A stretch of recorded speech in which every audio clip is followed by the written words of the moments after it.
भाजपा जीत गई लेकिन बनिया हार गया। गोपालगंज का यह संदेश है। क्या इसके बाद वैश्य की राजनीति में कुछ बदलाव आएगा? क्या वैश्यों की पूछ बढ़ेगी या वैश्यों का कद घट गया और अब उनको न महागठबंधन के नेता पूछेंगे और न भाजपा के नेता पूछेंगे? क्या ऐसा कुछ होने जा रहा है बिहार में? हम इस वीडियो में वैश्य राजनीति पर बात करेंगे, बिहार पॉलिटिक्स। आप देख रहे हैं और मैं उपेंद्र कश्यप। गोपालगंज में राजद ने एक प्रयोग किया और वहां वैश्य मोहन प्रसाद गुप्ता को अपना प्रत्याशी बनाया उपचुनाव में। वे चुनाव हार गए।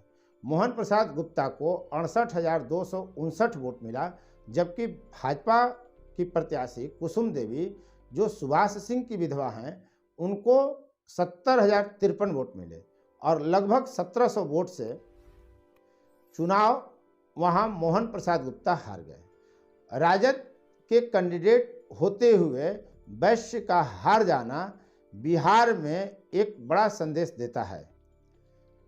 यह बताता है कि वैश्य अभी भी भाजपा को छोड़ने के लिए तैयार नहीं है। वैश्य भाजपा को छोड़ नहीं पा रहा। वैश्य पर यह ठप्पा लगा हुआ है कि वह भाजपा का गुलाम वोटर है। तो क्या वैश्यों को इस गुलामी की जंजीर तोड़ने की जरूरत है या वैश्य भाजपा का ठप्पा हटाने का प्रयास तो कर रहे हैं, लेकिन वो पूरी तरह भाजपा से मोहभंग उनका नहीं हो पा रहा? बिहार में वैश्य को यह मान लिया गया है कि उसका एक एक वोट भाजपा के पाले में ही जाता है। लेकिन यह प्रयोग गोपालगंज में सफल नहीं हुआ। गोपालगंज में दो बातें साफ साफ कही जा रही हैं। जो चुनाव परिणाम आया उसमें कहा यह जा रहा है कि राजद ने भाजपा के कोर वोटर यानी बनिया वर्ग में अपनी पैठ बना ली और वैश्य समुदाय का काफ़ी वोट तोड़ने में राजद सफल रही। यही कारण है कि जीतते जीतते आरजेडी के प्रत्याशी मोहन प्रसाद गुप्ता हार गए। उनको 68,259 वोट मिले। जीतते जीतते हार इसलिए गए कि बहुत कम वोट से वे हार पाए हैं। यदि पूरा वैश्य का समर्थन मिल गया होता या 2-4% और भी वैश्य का समर्थन इनको हासिल हो गया होता तो ये चुनाव जीत जाते। दूसरा संदेश यह है, दूसरी बात यह कही जा रही है कि भाजपा राजद के खेमे में अपना सेंधमारी करने में सफल रही। दोनों बातें अपनी जगह हो सकती हैं। चूंकि गोपालगंज में एक फैक्टर साहबुद्दीन थे तो दूसरा फैक्टर इंदिरा देवी थी, जो खुद साधु यादव की पत्नी हैं और यह साधु यादव लालू प्रसाद यादव के साले हैं, राबड़ी देवी के भाई हैं। गोपालगंज महत्वपूर्ण इसलिए है कि वह लालू प्रसाद का गृह जिला है।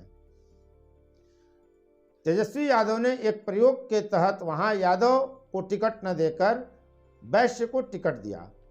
उम्मीद यही की जा रही थी कि अब जीत पक्की है, क्योंकि 7 दलों के समर्थन के साथ जो वैश्य कैंडिडेट बनाए गए हैं उनको बनिया वर्ग का वोट मिलेगा और उनका चुनाव जीतना पक्का है। लेकिन सुभाष सिंह की मौत के कारण खाली हुए सीट पर जब चुनाव हुआ तो इनकी पत्नी कुसुम देवी को भाजपा ने प्रत्याशी बना दिया। अब कहा यह जा रहा है कि एक तो सुभाष सिंह की मौत से उपजी सहानुभूति और दूसरे साधु यादव की पत्नी इंदिरा देवी की सेंधमारी एआईएमआई की उपस्थिति ने आरजेडी का खेल बिगाड़ दिया। एआईएमआईएम यानी ओवैसी की पार्टी को यहां 12,214 वोट मिला, जबकि बसपा की प्रत्याशी साधु यादव की पत्नी इंदिरा देवी को 8,853 वोट मिले।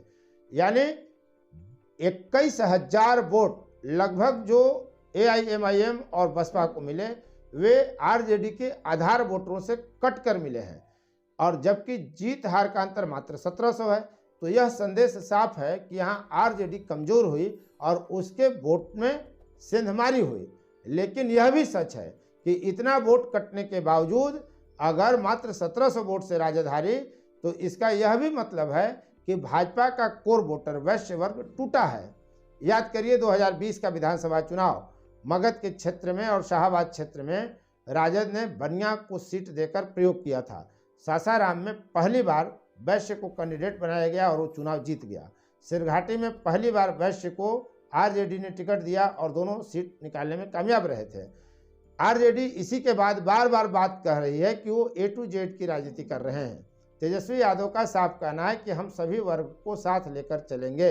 तो ऐसे में यह माना जा रहा है कि गोपालगंज में जो तेजस्वी यादव ने प्रयोग किया वह प्रयोग अब यही नहीं ठहरेगा। हार के बावजूद जो हार जीत का अंतर रहा उससे आरजेडी प्रेरणा ले सकती है कि बिहार में वैश्य कैंडिडेट को खड़ा करके भाजपा को कमजोर किया जा सके। यह और बात है कि भाजपा भी प्रयास करेगी कि आरजेडी में सेंधमारी करें, जिसके लिए उसके पास एआईएमआईएम ओवैसी हैं और दूसरा कोई और खड़ा हो ही जाएगा। बिहार के संदर्भ में अगर बनियों की बात की जाए तो वैश्य एक ऐसी जाति रही है जो कभी भी राजनीतिक चेतना संपन्न नहीं मानी गई। इसमें राजनीतिक चेतना ऐसी नहीं है जो आक्रामक के रूप में दिखे।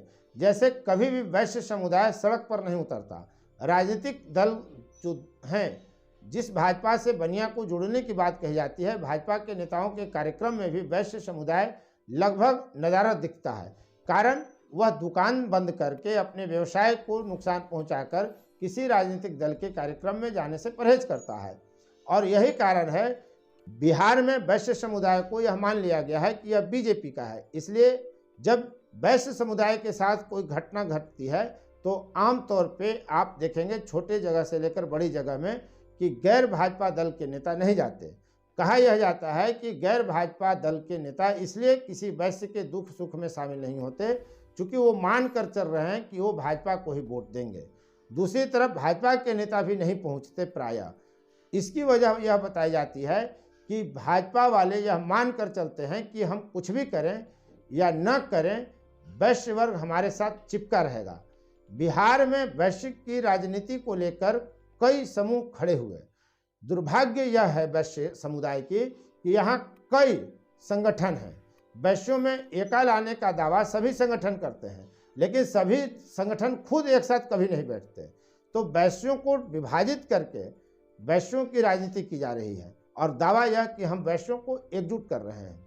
बिहार में वैश्य समुदाय को हर जगह खड़ा करके जिताने की कोशिश की दावा कई संगठन करते हैं, लेकिन इसका उल्टा असर यह पड़ता है कि जैसे ही किसी विधानसभा क्षेत्र में प्रमुख राजनीतिक दल अर्थात भाजपा, राजद, जदयू, कांग्रेस को छोड़ करके यानी महागठबंधन और एनडीए द्वारा अगर कोई प्रत्याशी नहीं बनाया गया है, कोई तीसरे स्रोत से अगर वैश्य समुदाय खड़ा होता है तो उस पर यह ठप्पा लग जाता है कि यह भाजपा का वोट काटने के लिए ही खड़ा किया गया है। नतीजा यह होता है कि वैश्य वोट भाजपा की तरफ ही शिफ्ट कर जाते हैं, दूसरे की तरफ नहीं जाते। तो तेजस्वी यादव जो राजनीति कर रहे हैं, ए टू जेड की बात कर रहे हैं, समन्वय स्थापित करने की बात कर रहे हैं, सामाजिक न्याय के साथ विकास की जो बात महागठबंधन कर रही है, क्या उसमें वैश्य समुदाय का महत्व बढ़ गया है? क्या गोपालगंज सीट में हारने के बावजूद आरजेडी वैश्य समुदाय के लोगों को टिकट कई जगहों पर आने वाले लोकसभा और विधानसभा के चुनाव में देगी? यह यक्ष प्रश्न राजद के लिए है, जदयू के लिए है, कांग्रेस के लिए है, महागठबंधन के लिए है। ठीक ऐसे ही जिस मगध में एक भी वैश्य समुदाय को टिकट न देने का आरोप भाजपा पर लगा, क्या भाजपा आने वाले विधानसभा और लोकसभा चुनाव में मगध शाहाबाद में वैश्य समुदाय को टिकट देगा? शायद हाँ और शायद न। हाँ और न के इस बीच में क्या होगा यह 2024 का लोकसभा और 2025 का विधानसभा चुनाव बताएगा कि कौन वैश्य समुदाय को कितना टिकट दे पाता है। लेकिन अंतिम सत्य यही है कि बीजेपी के साथ जुड़े होने का ठप्पा लगा हुआ जो वैश्य वर्ग है वह न पूरी तरह भाजपा को छोड़ पा रहा है, न पूरी तरह आरजेडी के पक्ष में खुलकर जाने के लिए तैयार दिख रहा है। ऐसे में जो पेंडुलम वाली स्थिति में वैश्य समुदाय बिहार में खड़ा हो गया है, उसकी राजनीति की गति क्या होगी, उसका दिशा क्या होगा और उसकी परिणति क्या होगी? अंत में वैश्य समुदाय कहाँ खड़ा दिखेगा? वैश्य समुदाय अभी बिहार में नेता विहीन है। जिस सुशील मोदी को बनिया का नेता माना जाता है, उसी सुशील मोदी के कार्यक्रम में वैश्य नहीं जाते, प्रायः नहीं जाते। जाते हैं तो उनकी संख्या नगण्य होती है, गिनती के लायक भी नहीं होती। इतनी संख्या वैश्य समुदाय की नहीं होती कि सुशील मोदी का कद बढ़ जाए। तो ऐसे में सुशील मोदी जब अभी सेंटिंग में है, साइड लाइन में है, भाजपा के द्वारा किए गए, तो कितना वैश्य भाजपा के साथ खड़ा होगा, यह भी देखने वाली बात होगी। क्या वैश्य समुदाय से किसी दूसरे नेता को उभारने का प्रयास बीजेपी करेगी? क्या राजद किसी वैश्य नेता को राज्य स्तरीय या राष्ट्रीय स्तर पर कद्दावर नेता बनाने की पहल करेगी? आने वाले वक्त में इन प्रश्नों का जवाब तो मिलेगा, लेकिन जब तक जवाब नहीं मिल जाता तब तक ये प्रश्न जिंदा रहेंगे। अब तक इस वीडियो में बने रहने के लिए आपको बहुत बहुत धन्यवाद।